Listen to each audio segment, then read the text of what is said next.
बोले राधा रानी सरकार की जय हो। आज तो सब पीले पीले दिख रहे हो, क्या बात है। आज रसगुल्ले की कथा होने वाली है ना। ठाकुर जी का दिव्य आगमन होने जा रहा है आज।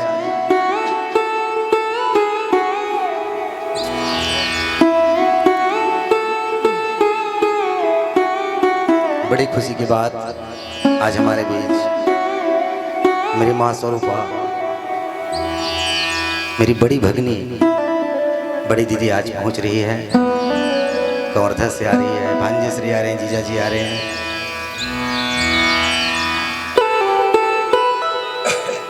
आइए कथा में प्रवेश करें हम सब। भागवत की कथा अद्भुत कथा, चिन्मयी कथा है।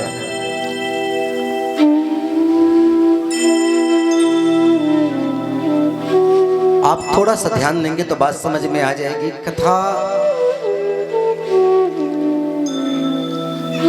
फूफा जी आप मंच पर आएंगे, आप मंच पे आके विराजमान हो जाइए। भांजे श्री आप भी मंच पे आइए। एक गांव को जोड़ देते हैं। कथा में वो ताकत होती है। एक समाज को जोड़ देते हैं।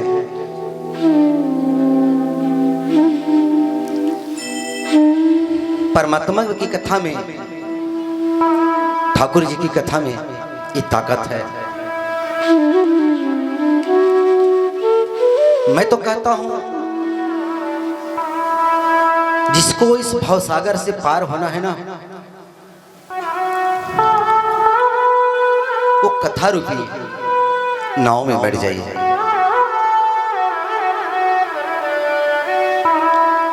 आप देखेंगे,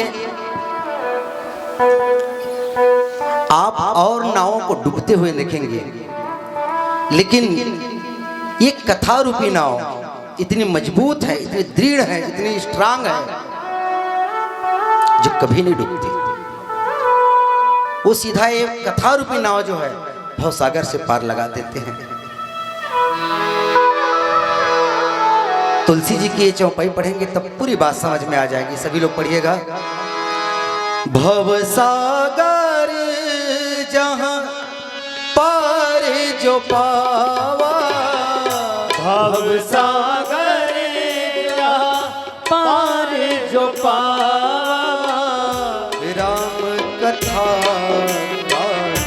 कह दृढ़ नावा, राम कथा कह दृढ़ नावा। ये ऐसी नाव है मेरे भाई जो कभी डूबने नहीं देती, सीधे भवसागर से पार लगाती है। और निवेदन करो,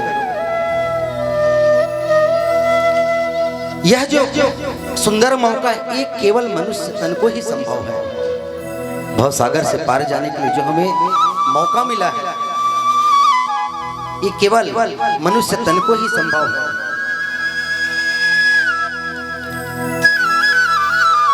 जो मानव तन पा करके भी भगवान की कथा नहीं सुनता, उसको मैं दूसरे दिन की कथा में निवेदन किया था।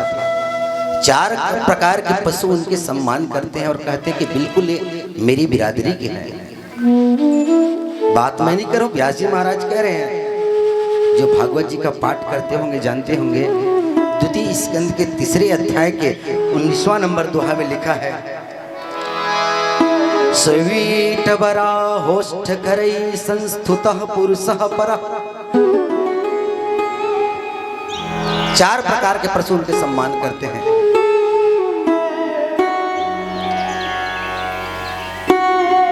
एक बात बताओ, ये कथा कब मिलती है? मैं रोज निवेदन कर रहा हूं।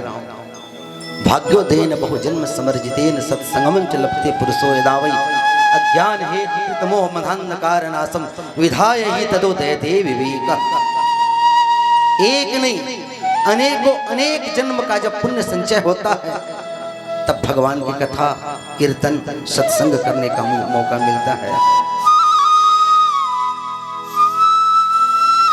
और कम मिलता है। ये पैसे से नहीं मिलता है कथा, न कि मेहनत से मिलता।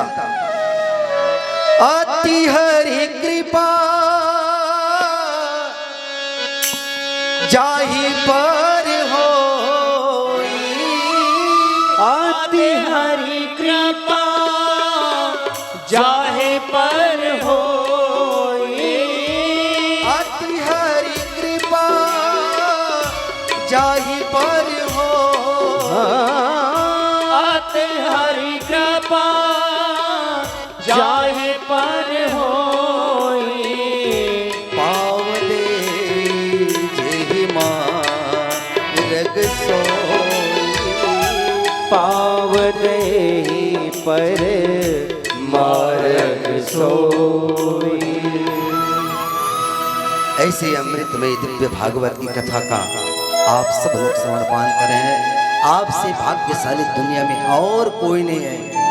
जिस चीज के लिए देवता भी तरसते हैं, वो कथा रूपी गंगा बहते बहते बहते आपके ग्राम दर्रा भाटा में आए हैं। बहुत भाग्यशाली हो आप लोग। प्यारे तो हो ही हो बहुत, लेकिन भाग्यशाली भी बहुत हो आप लोग।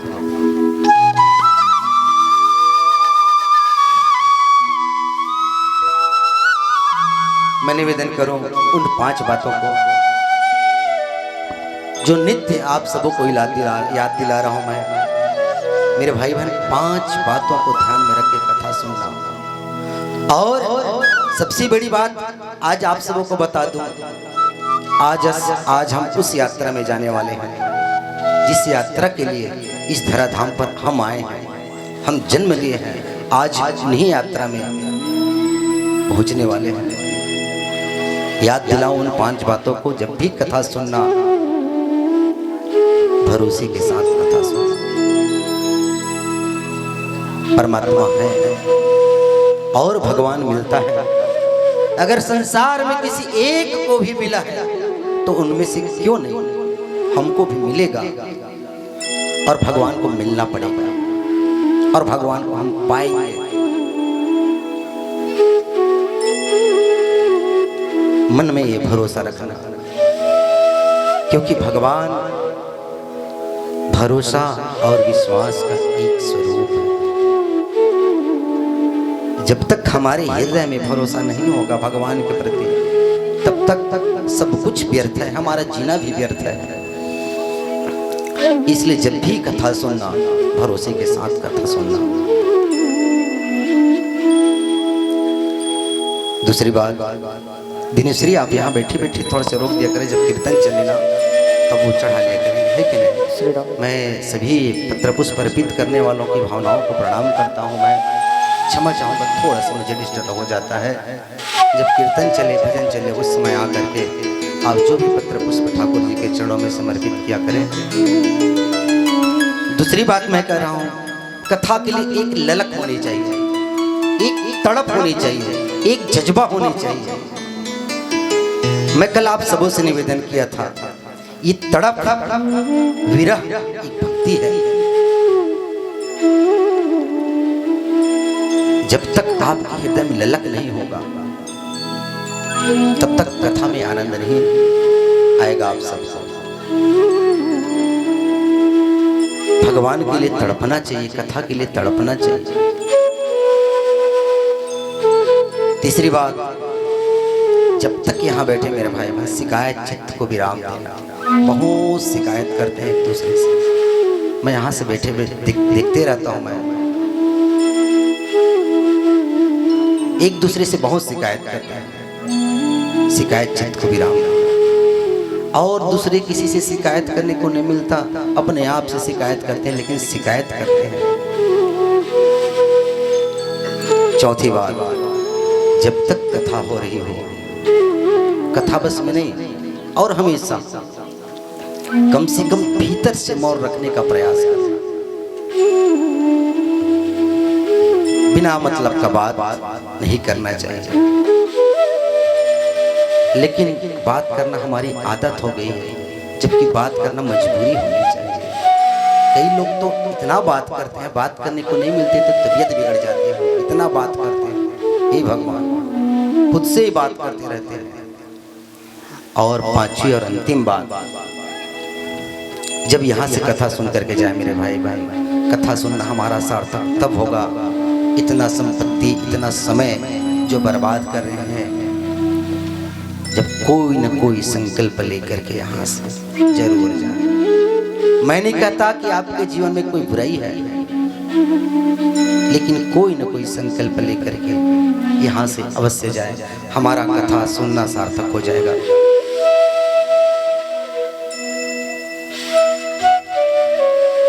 बड़ी प्यारी कथा कल हम और आप सुन रहे थे।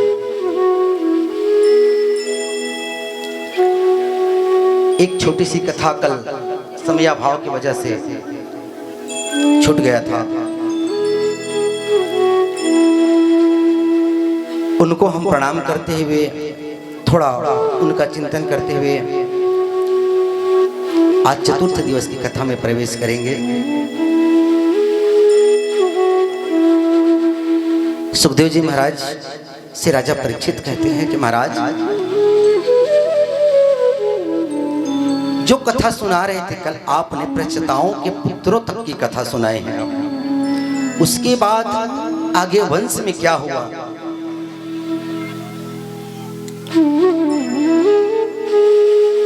मेरे हृदय में सुनने की लालसा है। सुखदेव जी महाराज कहते हैं कि राजन, महाराज दक्ष के 10,000 पुत्र। देखिए, अगर आप इस जन्म में भक्ति करेंगे तो ये निश्चित है आपके अगले जन्म में उस भक्ति का संस्कार रहता है। इस कथा से हमको समझ में आएगा, आप जो भी भक्ति कर रहे हैं वो पूर्व जन्म का संस्कार है और मिलता है।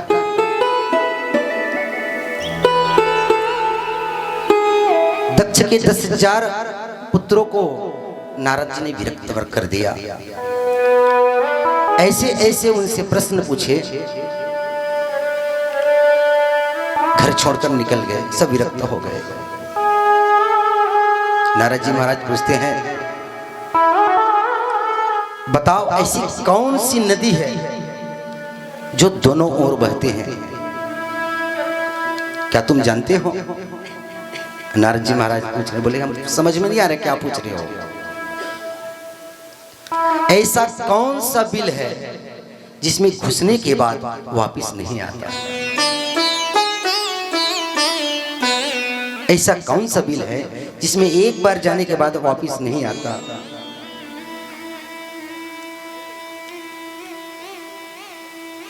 और संचली के पति का क्या नाम है? ऐसा अटपटा प्रश्न किए। बोले महाराज, आप जो कुछ पूछ रहे हो हमारा कुछ समझ में नहीं आ रहा है। नारद जी ने बताए, दोनों ओर बहने वाली नदी का नाम है माया, और वो ऐसा बिल है जिसमें जाने के बाद वापस नहीं आता, वो है मोक्ष। ये सब नारद जी से उपदेश जैसे ही सुने तत्काल विरक्त हो गए।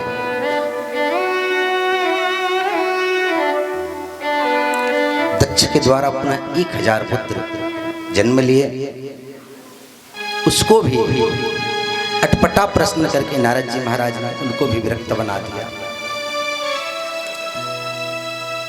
अब तो महाराज दक्ष को इतना क्रोध आया, नारद को श्राप दे डाले कि जाओ, तुमने मेरे सभी पुत्रों को विरक्त बना दिया, मैं तुम्हें श्राप देता हूं, आज के बाद तुम एक जगह थोड़ी देर से ज्यादा नहीं ठहर पाओगे। नारद जी प्रसन्न हो गए, खुश हुए। नारद जी महाराज कहने लगे, ये तो अच्छा हुआ महाराज, जहाँ एक जगह बैठ जाते हैं वहाँ फालतू बात होती है, किसी की निंदा चुगली, इसके सिवाय और कुछ नहीं। तो जो आपने मुझे श्राप देके अच्छा ही किया। उसके बाद दक्ष के द्वारा 60 कन्याओं का जन्म हुआ, जिनमें से 13 कन्याएं कश्यप महाराज जी से ब्याही गई और 27 कन्याएं चंद्रमा से, कश्यप ऋषि के दीति, अदिति, धनु, काष्ठा इत्यादि। दीति से एक पुत्री भी हुई जिसका नाम रचना। उनका विवाह हुआ त्वष्टा मुनि से। उनसे 2 पुत्र हुए। त्वष्टा मुनि से 2 पुत्र हुए। एक का नाम विश्वरूप और दूसरे का नाम सन्निवेश।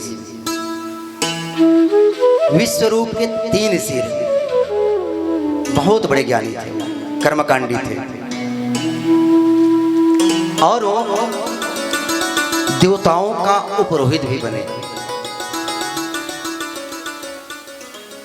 जैसे ही ये बात राजा परीक्षित ने सुना, सुखदेव जी से हाथ जोड़ करके कहते कि महाराज, देवताओं का गुरु तो बृहस्पति जी महाराज हैं, फिर इन्होंने कैसे भी स्वरूप को गुरु बनाए, कृपा करके बताएं। सुखदेव जी महाराज कहते हैं कि राजन, एक बार देवताओं की सभा में गुरु बृहस्पति जी का आगमन हुआ। उस समय इंद्रदेव अप्सराओं के साथ नाच गान में लगे हुए थे, गुरु की तरफ ध्यान नहीं दिया। बृहस्पति जी श्राप दे करके रूठ करके चले गए वहां से। निवेदन करो मेरे भाई बहन, गुरु का कभी अपमान मत करना, भूल कर भी अपमान मत करना। गुरु तो साक्षात परमात्मा होता है, कभी भी गुरु का अपमान मत करना। एक बार भगवान आपसे रूठ जाए तो भगवान आपको क्षमा कर सकता है, लेकिन अगर कहीं गुरु आपसे रूठ जाए तो वो कोई प्रायश्चित नहीं है उनका। इसलिए कभी गुरु का अपमान मत करना। यही गलती इंद्र से हो गया। अप्सराओं के साथ नाच गान कर रहे थे और गुरु जब उस सभा में आए तो ध्यान नहीं दिया, श्राप दे करके चले गए। बहुत बड़ा उनको श्राप लगा। सब देवता भगवान के पास गए। भगवान ने कहा कि महाराज क्या करें, हमारा गुरु तो रूठ करके चले गए हुए, नाराज होकर के चले गए, अब क्या करें, अब किसको गुरु बनाए। तब भगवान ने कहा एक काम करो, तुम विश्वरूप को गुरु बना लो। विश्वरूप के पास आए तो उन्होंने तो पहले असमर्थता बता दी। बहुत अनुनय विनय करने पर उन्होंने गुरु बनना स्वीकार किया और उनको दीक्षा दी। देवताओं की शक्ति बढ़ाने के लिए विश्वरूप यज्ञ कर रहे थे।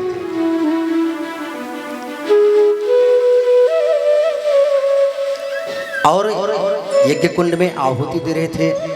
ओम इंद्राय नमः स्वाहा, ओम सूर्याय नमः स्वाहा। जोर जोर से तो देवताओं के पक्ष के लिए बोलते, लेकिन राक्षसों के लिए भी उन्होंने आहुति देते थे, थोड़ा बहुत ताकत उनको भी मिल जाए। अचानक इंद्र को पता चला ये तो गुरु हमारे हैं, उपरोहित हमारे हैं, हमारे लिए यज्ञ करना चाहिए, तो राक्षसों के लिए क्यों आहुति दे रहे हैं। लगा उनको क्रोध और विश्वरूप की हत्या कर दी उन्होंने। बहुत बड़ा इंद्र को ब्रह्म हत्या लगा। उस ब्रह्म हत्या को 4 जगहों में बांटे। ब्रह्म हत्या कहां कहां लगा सुनिएगा। वो 4 जगहों में बांटे। पहला उसर भूमि, जहां पर कोई चीज उत्पन्न नहीं होता, वो भी ब्रह्म हत्या है। और वृक्ष जहां पर गोंद निकलता है, वहां पर भी ब्रह्म हत्या है। तीसरा, पानी में झाग देखे होंगे ना, वो झाग भी ब्रह्म हत्या है। और चौथा, हमारी माताओं को मिली जो मासिक धर्म के रूप में 7 दिन तक रहते, वो भी ब्रह्म हत्या है। ये 4 जगह बांट करके इंद्र ने तो ब्रह्म हत्या से बच गया, लेकिन त्वष्टा मुनि को क्रोध आया। इन्होंने पहले तो मेरे पुत्र को उपरोहित तो बना लिया, उसके बाद हत्या कर दी। उनसे बदला लेने के लिए त्वष्टा मुनि ने एक बहुत बड़ा यज्ञ का आयोजन किया। देखिए, यज्ञ सात्विक होना चाहिए। यज्ञ तो 3 प्रकार का होते हैं, लेकिन सात्विक होना चाहिए यज्ञ। तामसी और राजसी यज्ञ करोगे वो यज्ञ फल नहीं मिलेगा। मैं तो कहता हूं किसी को दिखाने के लिए आप यज्ञ मत करो, किसी को दिखाने के लिए कोई यज्ञ मत करो। ये भाव से यज्ञ करो कि यज्ञ कराना हमारा धर्म है, यज्ञ करना हमारा धर्म है। त्वष्टा मुनि से मंत्र में थोड़ी त्रुटि हो गई, उस यज्ञ कुंड से बहुत बड़ा एक राक्षस निकला जिसका नाम था वृत्तासुर, भयंकर राक्षस। अब जितने भी देवता थे सब डरने लगे और सब भगवान के पास गए कि प्रभु इस घोर राक्षस से हमारी रक्षा करो, हम क्या करें, हमें तो मार जाएगा ये। भगवान ने कहा तुम चिंता मत करो, इनको मारने का भी मेरे पास एक उपाय है। एक काम करो, तुम चले जाओ दधीचि ऋषि के पास और उनकी हड्डी का वज्र बना करके उनको मारो, तभी मर पाएगा।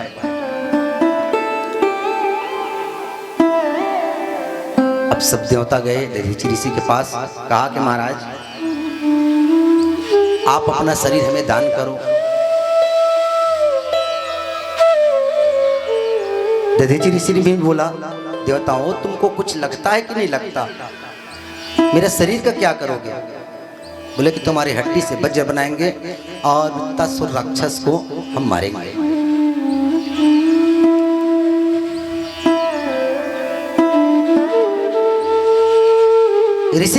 ऋषि ने भी सोचा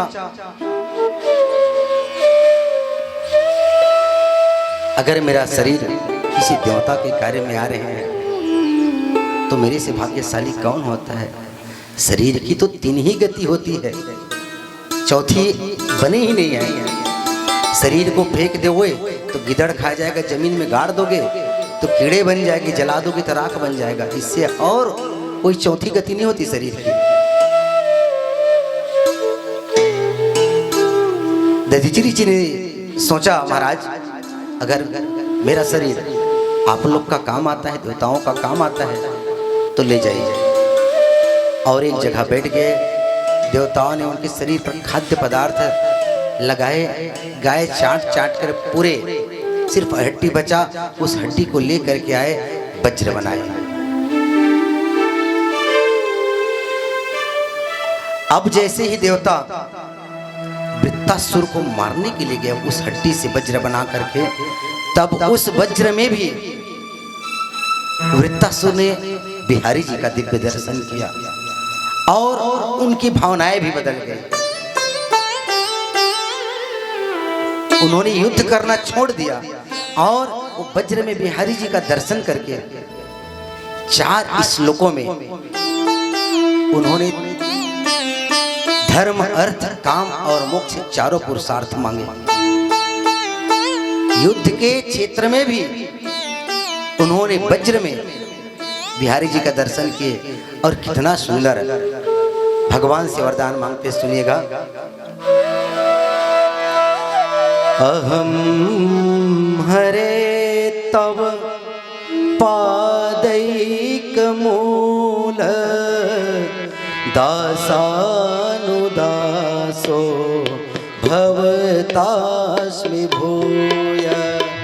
अहम हरे तव पादैक मूल दासानुदासो भवतास्मि भूय। मन स्मरेता सुप्ते गुणास्ते गृहीत वाक करो तुकाय। गृहीत वाक कर मत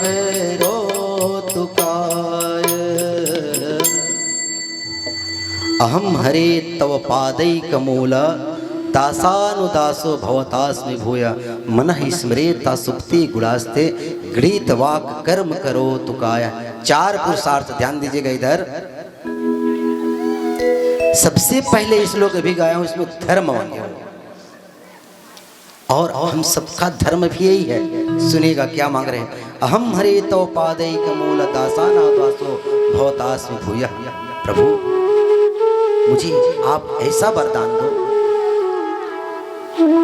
ताकि मैं हालांकि आपके दास न बन सकूं, और मैं बन ही नहीं सकता क्योंकि मुझ में इतनी पात्रता नहीं है, लेकिन जिन महापुरुषों को आपके चरणों के ही एकमात्र मुराथाल बन गए हैं, ऐसे आपके दासों के दासों के दासों के दासों के मुझे सानिध्य मिलता रहे।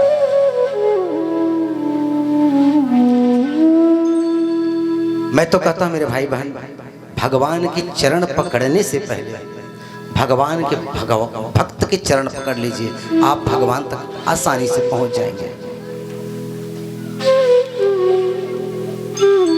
और दूसरी श्लोक में अर्थ मांगते, सुनिएगा।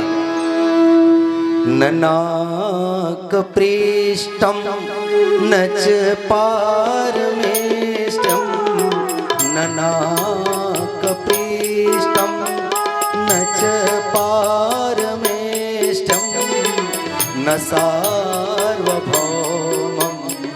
नरसाधिपत्यं, न योग सिद्धिर अपुनर्भवम्। न मुझे मोक्ष चाहिए, न योग सिद्धि चाहिए, तो क्या चाहिए? मैं तो कहता हूं जो वरदान वृत्तासुर ने मांगे हैं भगवान से, दुनिया में आज तक कोई मंगा है न मांगेगा। सुनिएगा।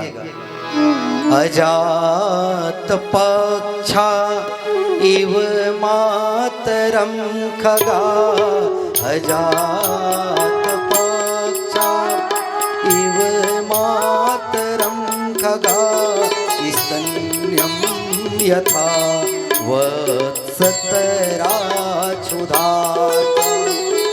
प्रियं प्रियेव व्युसितं विषिण्णा, मनोरविन्दा छद्रिदीक्षेपा। प्रभु मुझे देना ही चाहते हो तो बस एक विरह दे दीजिए। विरह कैसा?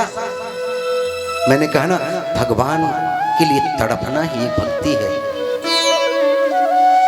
भगवान जब हमारे हृदय में भगवान की विरह रूपी जब अग्नि प्रस्फुटित होगी ना, तो काम क्रोध लोभ मोह सब जल करके भस्म हो जाएंगे।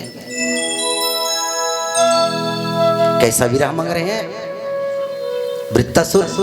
अजात पक्षा इति मातरम खगा। अजात पक्षा बिल्कुल अभी अभी अंडे से प्रादुर्भाव हुआ है पक्षी का, जिनका पंख भी नहीं लगा। अजात पक्षा इव मातरम खगा, खग माने होता है पक्षी।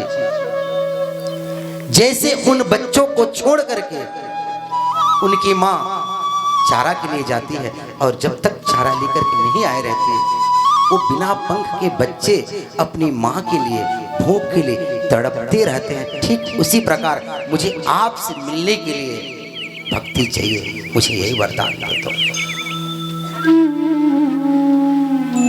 अजात पक्ष इव मातरम खगा, यस्तन्नम यथावत सतराच्छुधार्था।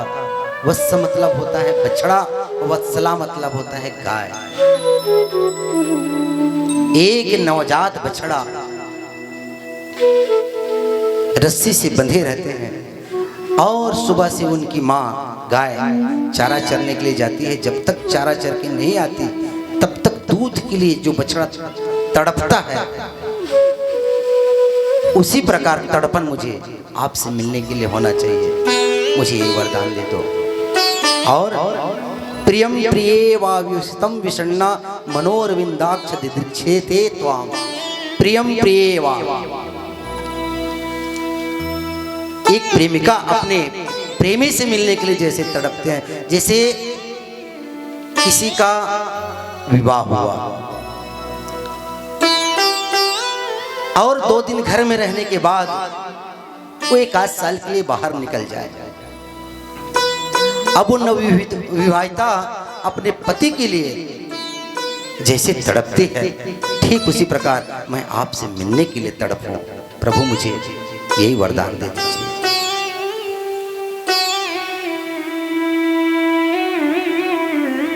सुखदेव जी से राजा परीक्षित कहते हैं, गुरुवर अचानक ये वृत्तासुर की मन युद्ध के क्षेत्र में कैसे बदल गया? वो तो देवताओं को मारने के लिए तत्पर हुए थे, लेकिन अचानक कैसे बदल गया? सुखदेव जी महाराज कहते हैं, ये पूर्वजन्म का संस्कार था उनका।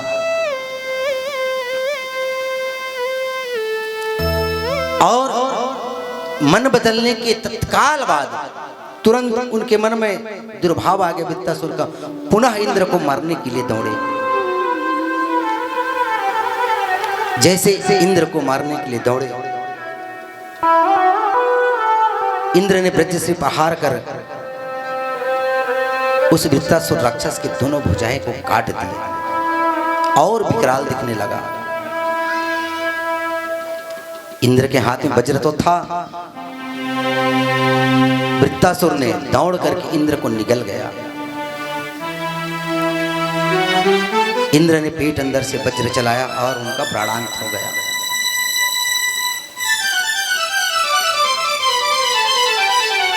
सुखदेव जी महाराज कहते हैं कि युद्ध के क्षेत्र में भी उनके हृदय में भक्ति जागृत हुई, वो उनका पूर्व जन्म का संस्कार था। ये पूर्व जन्म में चित्रकेतु नाम का राजा था ये वृत्तासुर। इनके 1 लाख पत्नियां, किसी के बच्चे नहीं हुए। इनकी बड़ी पत्नी बड़ी रानी के बच्चे हुए तो और रानियों ने सौतिया डाल से जहर दे करके उनके पुत्र को मार दिया। अब चित्रकेतु राजा जो है पुत्र के मोह में तड़पने लगा, रोने लगा। नारद जी महाराज आकर के समझाए उनको, तुम क्यों रोते हो? मैं अपने पुत्र के वियोग में रो रहा हूं। मैं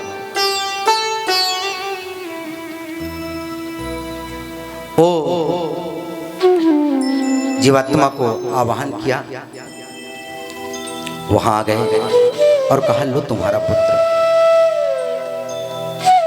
और जैसे ही वो आए, अब पहचानना भूल गया वो अपने पिता को। उनसे ही पूछ रहे थे कि तुम कौन हो, मैं तुम्हें पहचान नहीं रहा हूं। चित्रकेतु राजा ने कहा कि तुम देख रहे हो, जिसके लिए मैं इतना तड़प रहा था, इतना रो रहा था, वही आज मुझे पहचानना भूल गए, पहचानना भूल गए, जान नहीं पा रहे हैं। नारद जी उनको इतना सुंदर उपदेश दिए कि सब कुछ छोड़ करके वो भगवान के भजन में लग गए और भगवान के भजन करते करते अंत में विद्याधर लक को प्राप्त हुए और विद्याधर बन करके विमान में बैठ करके एक बार कैलाश पर्वत के ऊपर से जा रहे थे।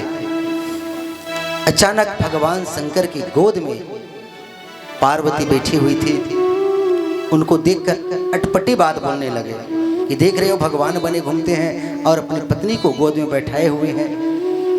पार्वती को लगा क्रोध और उन्होंने दे दिया श्राप उनको कि जाओ, आज के बाद तुम राक्षस बन जाओ। और राक्षस बन गया।